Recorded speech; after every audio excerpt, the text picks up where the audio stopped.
recorded. All right, I think we're recorded. So I'm gonna make a couple comments about Alaska, and we're gonna turn it over to Nick for his talk. But if you remember last week on last week's call, I talked about getting this feeling, right? Do y'all remember that? How you got to not just think and say the words that make you feel successful or rich, but you have to actually feel it. And so one of the things, and I think Andy Albright is a genius in this department and a lot of departments, but he is so adamant about setting up our reward system to put us in environments that most of us don't get to feel on a regular basis. And so what do I mean by that? When you win like the cruise, or you win Paris, or you win Switzerland, and then you travel first class, there's a reason they set the point value as high as it is, so there's enough money to put everybody in first class accommodations. Why is that important? Because he wants you to get the feeling of being successful. It's one thing to watch a video, it's one thing to read a book, something else to like even say affirmations, which I think are really very, very important. But to feel is the key to visualization. And like when you study like law of attraction, you've got to be able to feel a certain way. And here's the challenge. We are run by our subconscious, which is unconsciously programmed all the time. We're unconsciously programmed by the media, by movies, by TV, by the news. We're programmed to be, dare I say, poor. We're programmed to be ordinary. We're programmed to be part of the herd. We're programmed to feel average. We're programmed to want to feel the status quo. But that's not what rich people do. Rich people separate themselves, and they do it on purpose. Rich people are the only people that have the ability to help the masses with their money. All right, and this is something I'm going to be working on a little bit closer with some of my inner circle. Like, I want us to set some goals. We need to donate some money. Like, it's great if you have the time, and like, you know, it's one thing to, and it's good. I don't need to just diminish it. It's one thing to give of your time. It's one thing to give of your thoughts and your prayers, because that's important. It truly is, and I 100% believe it. It's another level to be able to contribute monetarily to organizations that you believe in, because these people, like Duff has a charity he started, right? It's for the kids that are orphaned from like war, right? And so like him and his unit, there are some kids that when Steven was serving overseas, there were soldiers, buddies of his that got killed. And so immediately there were kids that didn't have a father in that moment. Now, Steven could, you know, put something on Facebook and say, hey, here are my thoughts and prayers. But with these kids, what their vision of this particular charity is, he wants to be able to set them up because the dad's not there now. He wants to put them in situations that they can go to college, that they can kind of get a head start because they don't have that dad. Now, how can you do that? You can't do it with thoughts and prayers, but you can do it with money. And so when we have enough good people making a lot of money, we can do some good in this world. So make no mistake, don't try to get rich for yourself. Sure, go ahead. I mean, you got to meet your needs. But beyond that, when you hit against that wall in life, that when your unconscious programming start kicking in, saying you're not worth enough, you're one of the masses, you don't deserve this. We don't say these things out loud, but we feel them. As soon as we start having success, we have this feeling sometimes that overtakes us. We wonder if we're out of our space, or have we been promoted to a level that we don't subconsciously feel good about it, right? And so when you really start to understand the good that you can do with money, you'll work harder for it. Because a lot of people stop working because they feel like they filled up their cup. Well, congratulations. There's a lot of other cups that need to be filled, not yours. So you've got to be able to have the capacity to work past your own cup to go help some other people. So when next time you start feeling like you get to a point where you just feel like all these feelings inside of you, they go, gosh, like here's a common one. A lot of people feel, and I'm guilty of this myself. I look around, I look at our pool, I look at, you know, and I think to myself, man, we've got good stuff. And then I start thinking about other people that don't have as much, but then I remember that it's like, once I've met my needs, it's my job. And Andy Albright hammered this in. It's the whole birth of the Good Samaritan bonus that he gives out every single month. We have the ability, and dare I say the responsibility, to get rich, because if good people don't have it, bad people are buying another jet. Bad people are buying another building. Bad people are self-indulgent. But when good people have money, they meet their needs, and that's fine. 100%, I got nothing wrong with that. Wherever your needs are, good there. But then you should be abundant. Your cup should runneth over into other people that don't have the capacity to get it themselves. And so the next time you feel like not doing something because you've met your own needs, get out of yourself. Get out of your own head. It's not about you. It's about helping other people. And if we're not doing that, we're not living to our full potential as people, because I believe God put us on here to help each other. Like, I really do. And we have a responsibility to do that. And we have a program that we have not just the ability, we have the means. So many people have good intentions but don't have the means. We can print money. We can go work as hard as we want. Like, I've never seen a business, like, literally, if I'm willing to go get in my car, I can go work for a week or two straight, not come home, big sacrificing time and energy and emotional connection with my wife and family, but I can go put $10,000 in my bank just like that.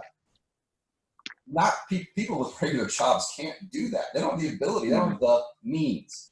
We have a lead system. We have support. We have carriers. We have the leadership. We got all of it, right? And there's a lot of companies out there that flash like one aspect of it. Our opportunity, we've got it. So it's just something on my heart, something on my mind, something I think God wanted me to talk about. I wrote some notes down, and maybe, I don't know, maybe it was the low week. I don't know what it was, but something made me think about this, because I wanted to deliver a positive message. Like give our low week a silver lining to kind of branch off of and keep moving from here, because I believe in this team. I really do. We have got some of the best hearts around. I love our team, and I want to help stretch us. I want us to reach our capacity, but then I want us to reach a capacity to where we're not just helping ourselves, but helping other people. And you do that through your tithing. You do that through your donations. You do that from when your cup runneth over. Let's get our cups runneth over. Let's not fill our cups and stop. That's selfish. Let's keep going. All right. And so one of the things that'll help you beat your own, so all this stuff I'm talking about, Brian Tracy calls it a thermostat. T. Harv Eker, who's the author of Secrets of the Millionaire Mind, he calls it the financial blueprint. When we start hitting our financial blueprint, part of it is because the feelings, not our thoughts, but the way we feel when we start doing it. And one of the ways you break that is by getting around and having some experiences where you taste what it's like to have a little bit more. So when they fly you in to Seattle, like, this is going to happen to Deanna, it's going to happen to Lisa, it's going to happen to Annette, it's going to happen to us, it's going to happen to Nick and Taylor, right? For sure. Like, everybody's trending pretty good there, and then there's some opportunities. But just imagine when you fly in and I've flown to Seattle before, it's beautiful. One of the neatest things is when you break through the clouds and you think that you look outside and you're shocked because there's this mountain called Mount Rainier it's sitting above the clouds. It's 14,000 feet. Most of the time the clouds are sitting at 10,000. So you have this mountain that you're going to fly by. You're like, oh my gosh, like, you get to see one of God's greatest creations in America. It's gorgeous. And then you land and you see the greenery. And then you're walking down the street with other people that are successful and have made it. You're going to start that feeling will start to build inside of you of what it's like to live at a higher level. And then you're going to see the first Starbucks. We're going to go to Pike's place where they're throwing fish, and then we're going to get on one of the largest cruise ships in the world. And we're going to start our majestic tour up the straits up there towards Alaska. We're going to see glaciers. We're going to take helicopter rides and land on crazy stuff. We're going to see icebergs and some of the most majestic, beautiful stuff. And we're going to do it not just with ourselves, but with a lot of other winners. And when you start experiencing life at that level with other people that are in a fight that have won, and you surround yourself, you can't help but start to feel successful. And that's why these trips are so important, because I don't need you thinking, I need you feeling successful. Now, if you're a gifted meditation person, great, because you can cultivate some of these same feelings through meditation. I would encourage everybody to try it. It's not as hokey or crazy as it sounds. It's just something that you've got to start doing. It's quieting the mind. It's putting pictures in your head. You've got to get that feeling, and like what it would feel like. What would it feel like to get into a brand new car and smell it and know it's yours? That would be an image in your head while you're meditating, because we're trying to create a feeling of feeling successful, not just thinking about it. Thinking is logical. Logic doesn't attract anything. Feeling does. And so you got to start setting. But I'm telling you, you need to win these trips so you can start to feel. Because every time you win one and you experience it, your level of self-worth and feeling matches up a second. Because now what happens is it starts to move into your identity. You no longer have won the trip, but you are the type of person that wins the trip.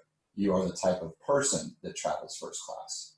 And see, that does a great number on your brain, and it really starts to reprogram you at a higher level. So very proud of everybody that's working on Alaska and winning it. And if you're not winning, cool, let's get started, because Thailand is next. All right. And so when we fly into Thailand, and I started following, it's called Phuket, but if you were to read it like an American, it looks like Phuket. You can say it in your own head. That's how I said it. But Albright said it's Phuket. I was like, yeah, the H is silent.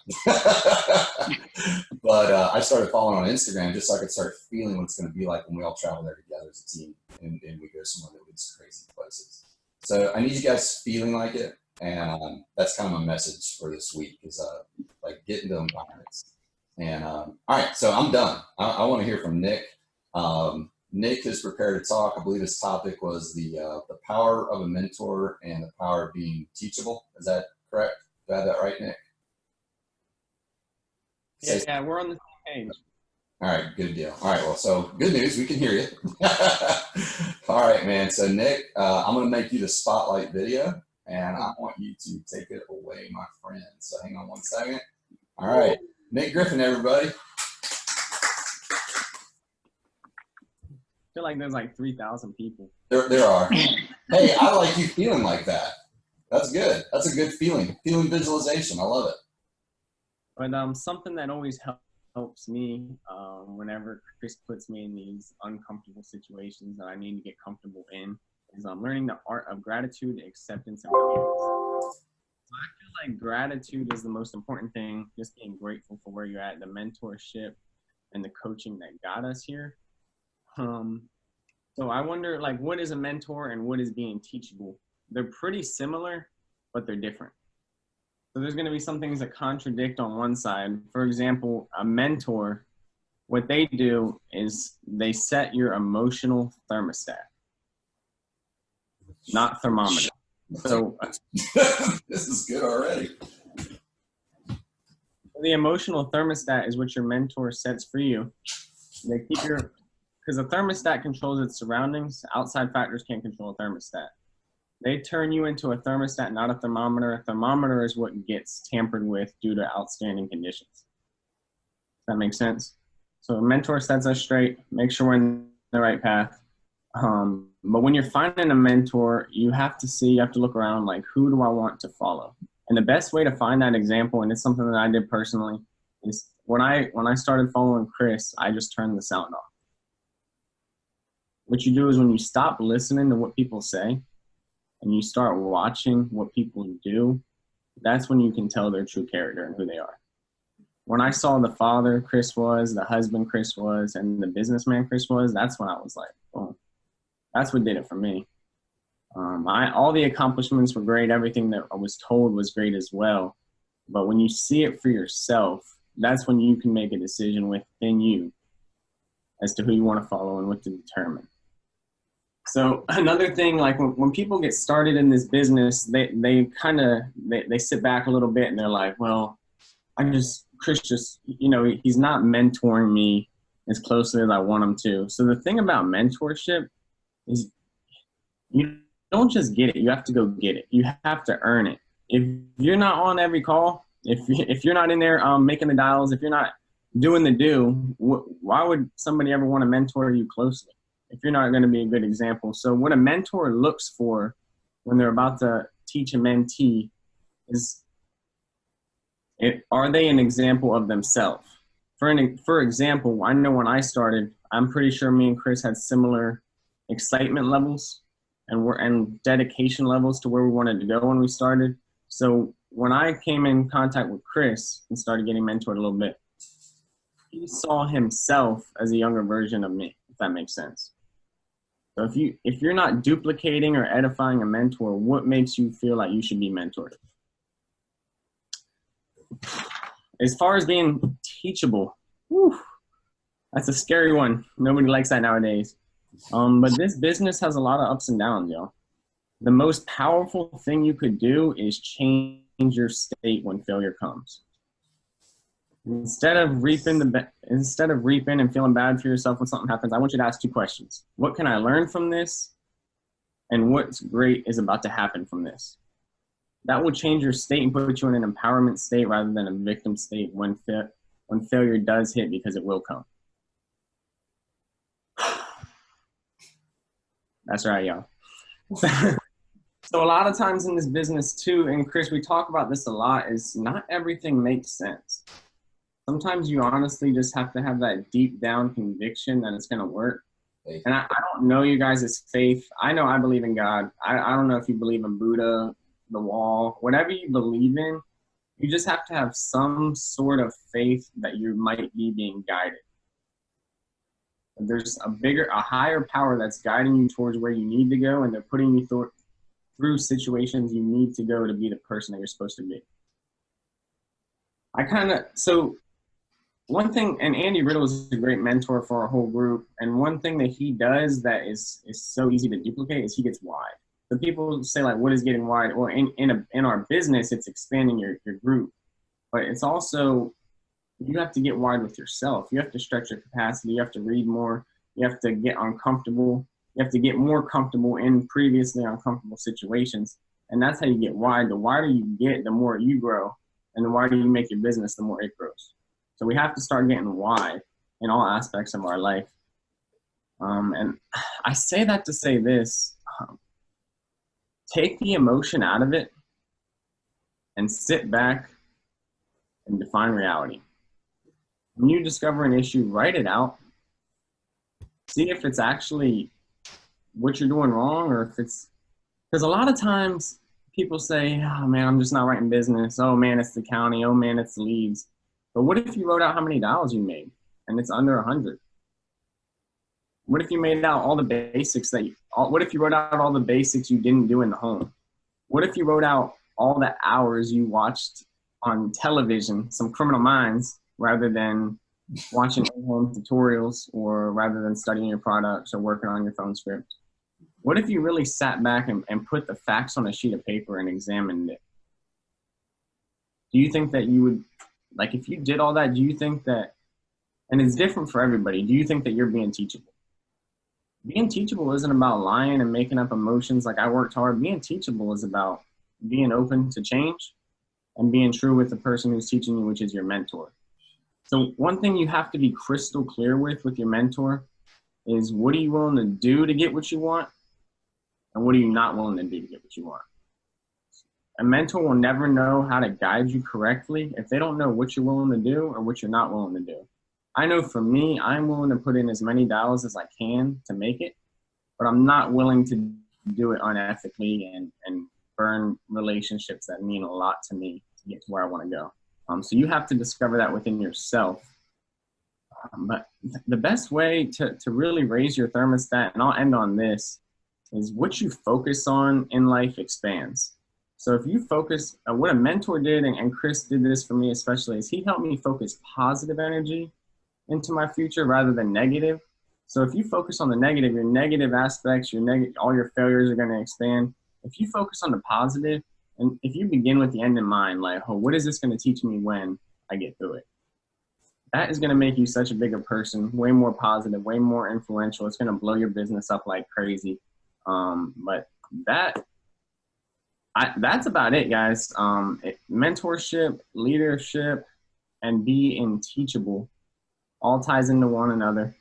Find a good mentor, go earn their respect, earn their time, and don't lie to them. Be true with what you are doing, and that's how you get what you want. Thank you, Chris, for this platform. I appreciate you letting me do this, and I appreciate y'all for listening in. I hope I helped somebody today. You helped me, bro. You did. Wow. Killed it, baby. Awesome, Killed it. Nick. That was dope, man. That was awesome. Wow, that was So proud. really, really